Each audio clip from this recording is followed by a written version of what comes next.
The magnetic moment of current I carrying circular coil of radius r and number of turns n depends on.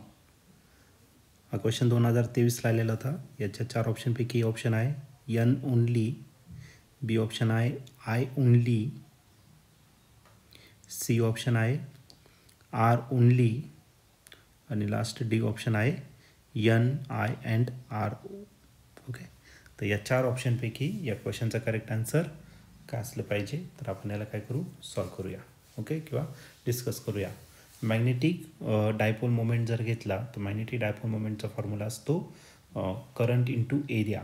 जर number of टर्न्ससाठी घेतलं तर N I A, N number of turns, I current आणि A म्हणजे area.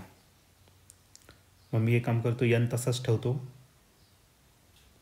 Magnetic dipole म्हणजे एमने represent करतो, N तसा ठेवणार, आय देखील तसाच ठेवणार आणि एच्या जागी मी काय टाकणार तर पाय आर स्क्वेअर. सर्क्युलर कॉईल आहे पाय आर स्क्वेअर.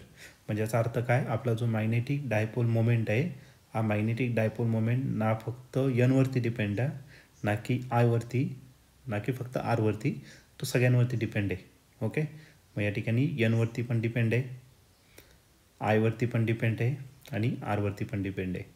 ओके, म्हणून आपलं जे ऑप्शन आहे तर ऑप्शन नंबर डी जो आहे तो या ठिकाणी आपला करेक्टली मॅच होतो आहे. म्हणून या क्वेश्चनचं जे करेक्ट आन्सर असणार आहे ते ऑप्शन डी. ऑप्शन डी म्हणजेच काय, magnetic dipole moment depends on number of turns, current and radius, या तिघांवरती तो डिपेंड असेल.